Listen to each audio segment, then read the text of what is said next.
Hello. അപ്പം ഇന്ന് ഞാൻ വന്നേക്കുന്നത് ഒരു 4 മണി പലഹാരമാണ് ഉണ്ടാക്കാൻ പോകുന്നത് കേട്ടോ. അപ്പം വീട്ടിലുള്ള സാധനമാണ്. ഇപ്പം നമ്മളെ കയ്യിൽ എന്താണോ ഉള്ളത് അത് വെച്ചൊരു 4 മണി പലഹാരം. നമുക്ക് ചായയുടെ കഴിക്കാൻ പറ്റുന്ന ഒരു പലഹാരം. അപ്പം ഞാൻ നോക്കിയപ്പോൾ എൻ്റെ കയ്യിൽ കുറച്ച് വെർമസെല്ലി ഉണ്ടായിരുന്നു, പിന്നെ ഗോതമ്പ് മാവ്, അരിപ്പൊടി, കുറച്ച് സവാള, പച്ചമുളകൊക്കെ ഉണ്ടായിരുന്നു. നമ്മുടെ കയ്യിൽ ഇപ്പം എന്താണോ ഉള്ളത് അത് വെച്ചൊരു 4 മണി പലഹാരം ഉണ്ടാക്കാം. അപ്പം ആദ്യം നമുക്ക് ഈ വെർമസെല്ലി ഒന്ന് വേവിച്ചെടുക്കണം. അപ്പം ആദ്യം ഞാനൊന്ന് അടുപ്പ് കത്തിക്കട്ടെ.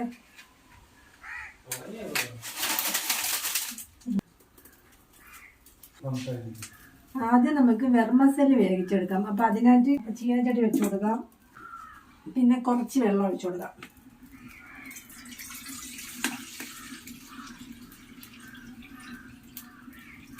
ഇനി വെള്ളത്തിലോട്ട് കുറച്ച് ഉപ്പിട്ട് കൊടുക്കാം. ഈ വെള്ളം നന്നായിട്ടൊന്ന് തിളച്ച് വരണം കേട്ടോ. എന്നിട്ട് നമുക്ക് വെർമസെല്ലി ഇതിലോട്ട് ഇട്ട് കൊടുക്കാം. വെള്ളം നന്നായിട്ട് തിളച്ച് വന്നിട്ടുണ്ട്. ഇനി നമുക്ക് ഈ വെർമസെല്ലി ഇതിലോട്ട് ഇട്ട് കൊടുക്കാം. ഇനി ഇതൊന്ന് വെന്ത് വരട്ടെ കേട്ടോ.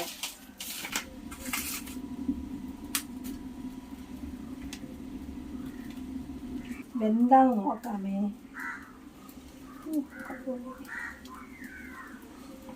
ഇനി നമുക്കിതിന്ന് മാറ്റാം കേട്ടോ. ഇപ്പം ഇത് വെന്ത് വന്നിട്ടുണ്ട്.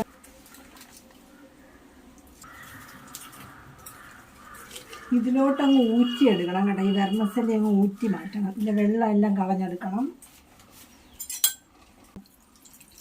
ഈ വെർമസെല്ലി പരസ്പരം ഒട്ടാതിരിക്കാൻ വേണ്ടി ഇതിലോട്ട് കുറച്ച് പച്ച വെള്ളം ഒഴിച്ചു കൊടുക്കണം. പാത്രമൊക്കെ ചരിഞ്ഞു പോകും.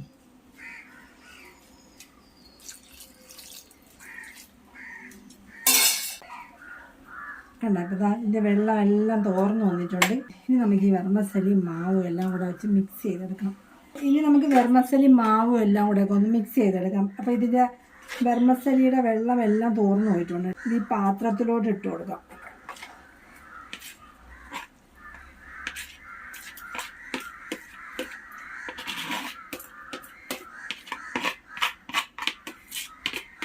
ഇനി ഇതിലേക്ക് ഞാൻ ചേർക്കുന്നത് ഗോതമ്പ് മാവാണ് കേട്ടോ. ഒരു 2 ടേബിൾ സ്പൂൺ ചേർത്ത് കൊടുക്കാം. നമുക്ക് ആവശ്യമുണ്ടെങ്കിൽ പിന്നെ ചേർക്കണേ. 1 ടേബിൾ സ്പൂൺ അരിപ്പൊടി കൂടെ ചേർക്കാം. പിന്നെ ഒരു ചെറിയ സവാള ഇതുപോലെ നീളത്തിലരിഞ്ഞത് ചേർക്കാം. അതിനുള്ള ഇട്ട് കൊടുക്കാം. പിന്നെ പച്ചമുളക്, ഗോതമ്പ് പൊടിക്ക് വരെ മൈദ ചേർക്കാം, പിന്നെ കടലമാവ് ചേർക്കാം.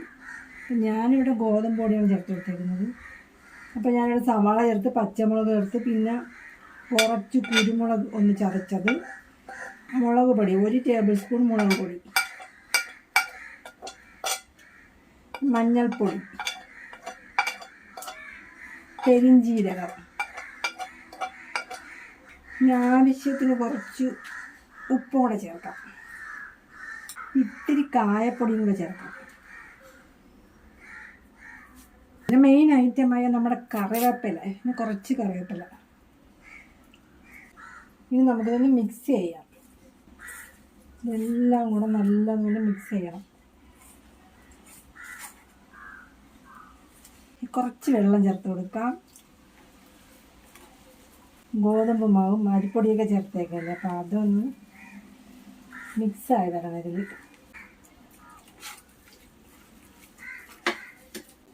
അതെല്ലാം നല്ലപോലെ മിക്സായി വന്നിട്ടുണ്ട്. ഇപ്പോൾ കുറച്ച് കുറവ്, അപ്പോൾ കുറച്ചുകൂടെ ഇട്ട് കൊടുക്കാം. പിന്നെ നമുക്ക് ഇഞ്ചിയും വെളുത്തുള്ളിയൊക്കെ ചേർത്ത് കൊടുക്കാം കേട്ടോ. ഞാനിപ്പോൾ അതൊന്നും ചേർത്ത് കൊടുക്കുന്നില്ല. എല്ലാത്തിലും നമ്മൾ ഇഞ്ചിയും വെളുത്തുള്ളിയും എല്ലാം ചേർത്തല്ലേ ഉണ്ടാകണം. അപ്പോൾ അതൊന്നും ഇടാതെ ഉണ്ടാക്കി നോക്കാം. അങ്ങനെ വെർമസെല്ലി ബോണ്ട ഉണ്ടാക്കണം. ബോണ്ട എന്നോ എന്തുകൊണ്ടോ അതിന് പേര് കൊടുക്കണം. ഇനി നമുക്കിത് എണ്ണയിലിട്ടൊന്ന് മൂപ്പിച്ചെടുക്കണം.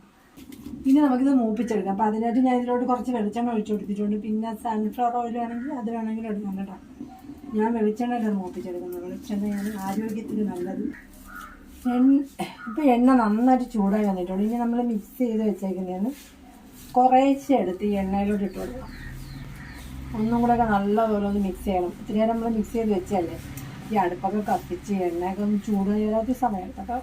അപ്പോൾ അതവിടെ നിന്ന് കുറച്ച് നേരം ഒന്ന് സെറ്റായി വന്നു. എന്നിട്ട് ഇതൊന്നും കൂടെയൊക്കെ ഒന്ന് മിക്സ് ചെയ്തിട്ട് നമുക്ക് ഇതിലോട്ട് ഇട്ട് കൊടുക്കാം. ഇങ്ങനെ ഇതേപോലെ കുറച്ച് എടുത്താണ് ഇട്ട് കൊടുക്കാം.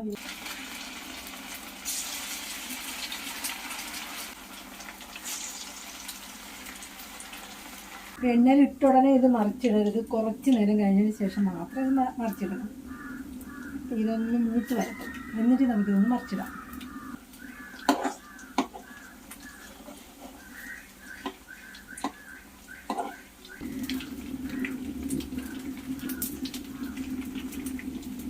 മൂത്ത് വന്നിട്ടുണ്ട്. ഇനി നമുക്ക് എണ്ണയൊന്ന് മാറ്റാൻ കിടാം. നല്ല അടിപൊളിയായിട്ട് റെഡിയാണ്.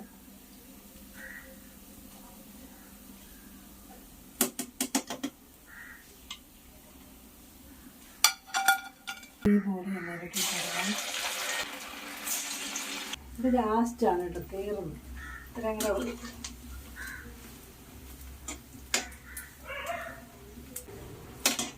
അങ്ങനെ നമ്മുടെ വിറകും തീർന്നും പലഹാരം റെഡിയായി. അവസാനത്തെ ബോണ്ടയാണ്. അപ്പം അത് നമുക്ക് എണ്ണയിൽ മാറ്റാം.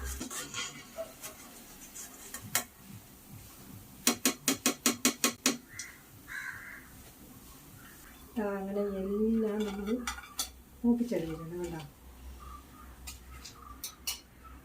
ഒന്നെടുത്ത് കഴിച്ച് നോക്കാം. കൊള്ളാമോ നോക്കണ്ടേ? നോക്കട്ടെ.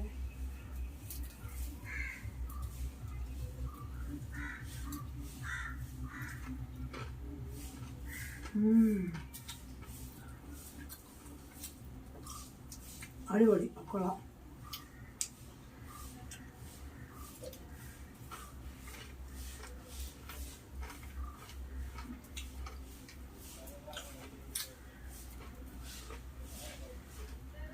അകം നല്ല സോഫ്റ്റാണ്, പുറമെ നല്ല ക്രിസ്പിയാണ്. സൂപ്പർ. അങ്ങനെ നമ്മളുടെ നല്ലൊരു ഈവനിങ് സ്നാക്ക് റെഡിയാക്കി എടുത്തിട്ടുണ്ട്. അപ്പോൾ നിങ്ങൾക്ക് ഈ വീഡിയോ ഇഷ്ടമായെങ്കിൽ ലൈക്ക് ചെയ്യാനും കമൻറ്റ് ചെയ്യാനും ചാനൽ സബ്സ്ക്രൈബ് ചെയ്യാനും മറക്കരുത്. അപ്പോൾ നമുക്ക് മറ്റൊരു റെസിപ്പിയുമായി അടുത്ത വീഡിയോ കാണാം.